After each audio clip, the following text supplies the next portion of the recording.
Сайн байцгаана уу, туршилтыг гүйцэтгэх 44 дугаар сургуулийн сайхан бэлэг байна. За сайн байцгаана уу, туршилтыг гүйцэтгэх 44 дугаар сургуулийн 9 Б ангийн сурагч Энэрл байна. За манай багийн туршилтолгоороо металлуудын идэвхээр нь харьцуулах буюу магний, кали, төмөр зэсийг устай арилсан үйлчлэгийг турш үзэх юм аа. За манай баг 4 стаканд 30-30 мл ус хийсэн байгаа. Одоо хийсэн усан дээрээ фенол этилений ус млаа хийцгээе.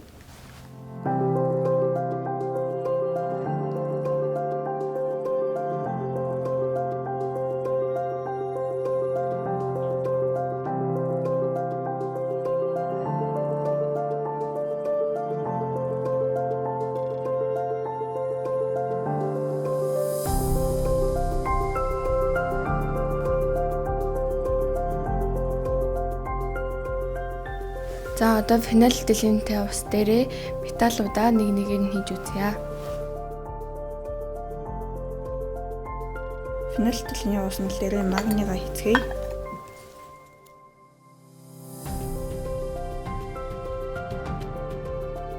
Магний маань хар саарл өнгөтэй металл байгаа.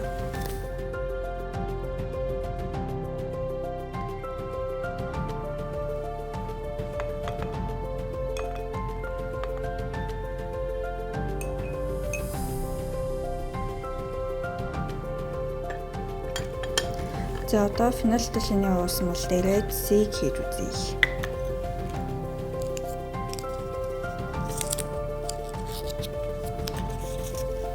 За зэс нь улбар шар өнгөтэй нундаг металл байгаа.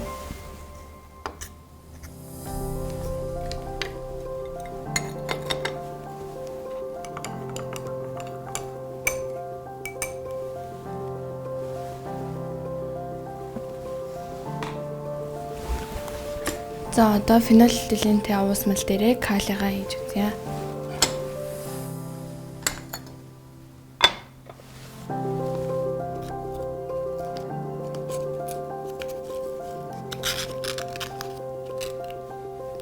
Калийн цагаан нундаг металл байгаа.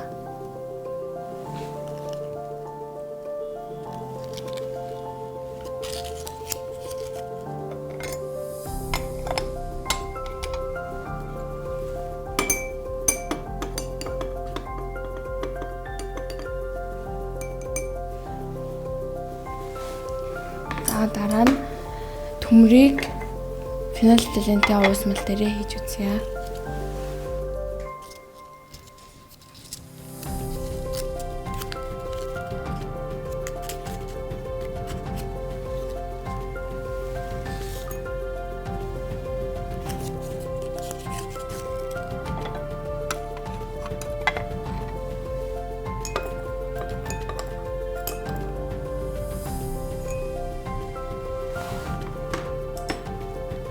За одоо металлууд фенол этилентэй ус малд орсноор нь итгэхээр нь жагсааж үзье.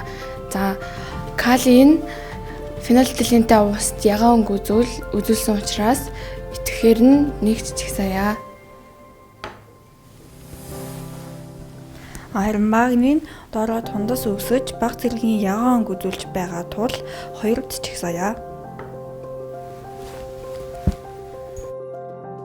Төмөр нь бага зэргийн доороо бөмбөлөг үзүүлсэн учраас 3-т жагсаая.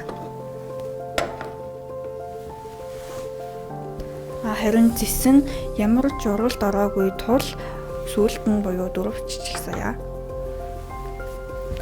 За ингээд манай туршилт амжилттайгаар дуслаа. За калийн харуулж байгаачлан ягаан өнгө үзүүлж байна. Яг зөвл итгэх нь илүү их гэсэн үг. Харин магний нь яг сайн арах юм бол доороо бага зэргийн ягаан өнгө үзүүлж тундас өгсөн байна. Тэгэхээр ер нь бол калигаас итгэх нь илүү бага гэсэн үг. Төмөр нь бол доороо бага зэргийн бөмбөлөг өгсөн байна. Энэ маань магнигаас илүү бага байгааг илтгэж байгаа. Харин зэс нь нундаг учраас дээрээ хөвж үлдсэн байна. Доороо нэг жоохон л үлдсэн байна. Тэр нь төмрөөс бага итгэвтэй гэсэн үг. Баярлалаа.